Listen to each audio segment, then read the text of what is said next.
I am Pranav Tyagarajan, and the rigid ramp walker is by far the most interesting topic for me personally, hence leading for me to choose this particular topic. So, there are two overall points to be discussed about what affects the terminal velocity of the ramp walker. Let's first talk about the legs.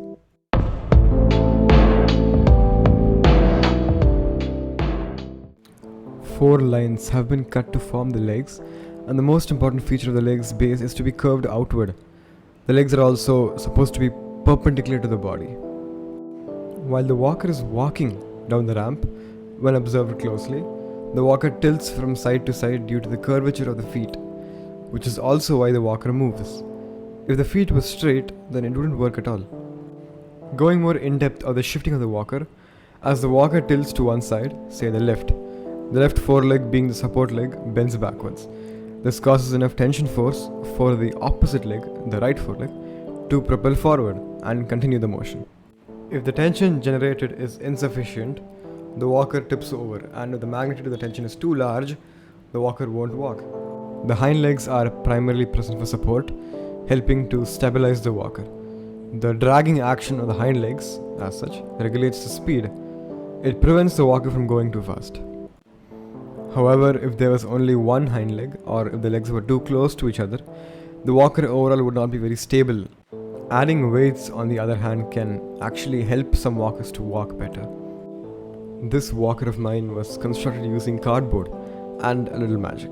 I initially used paper to make a model, which obviously would not work, but I still decided to try it. Now, since we have finished every aspect of the legs of the walker, let's move on to the second part, the incline.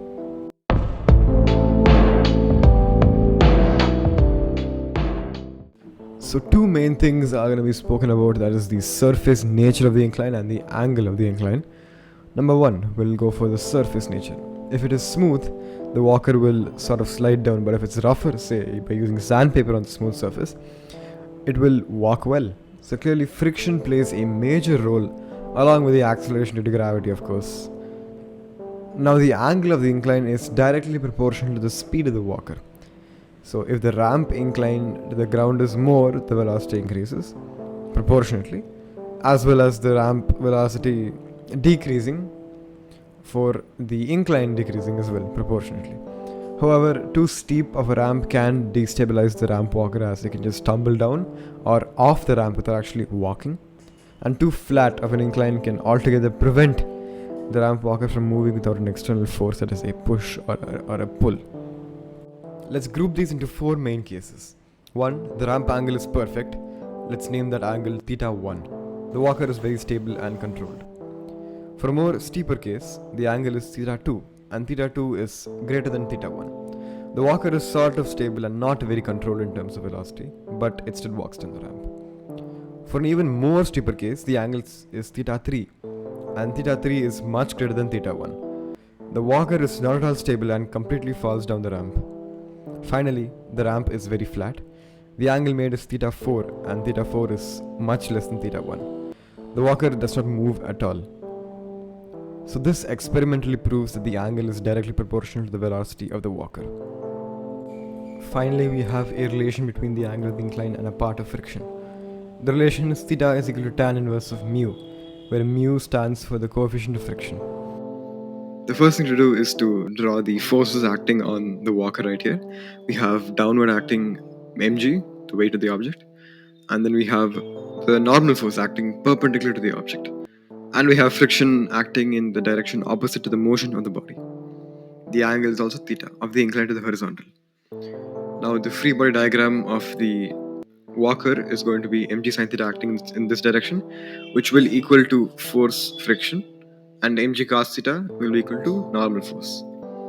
Now we have force of friction is equal to mu, that is the coefficient of friction times the normal force. And we have mg cos theta is equal to the force Newton, because these two have to cancel out. And mg sin theta is equal to frictional force. Now this is happening, why? Because until the object actually gets into motion, the friction force has to be equal to mg sin theta. So now from 1, 2 and 3 we have the frictional force, that is equal to mu times normal force, is equal to mg sin theta from The third statement, we have mg sin theta is equal to frictional force. We have mu as mu, and the normal force from statement 2 is equal to mg cos theta. So now rearranging the equation, we get mu is equal to tan theta as mg cancel, and cos theta goes to the other side, we get mu is equal to tan theta. There we have it. Every factor that affects the terminal velocity has been discussed, and this is the end, so thank you.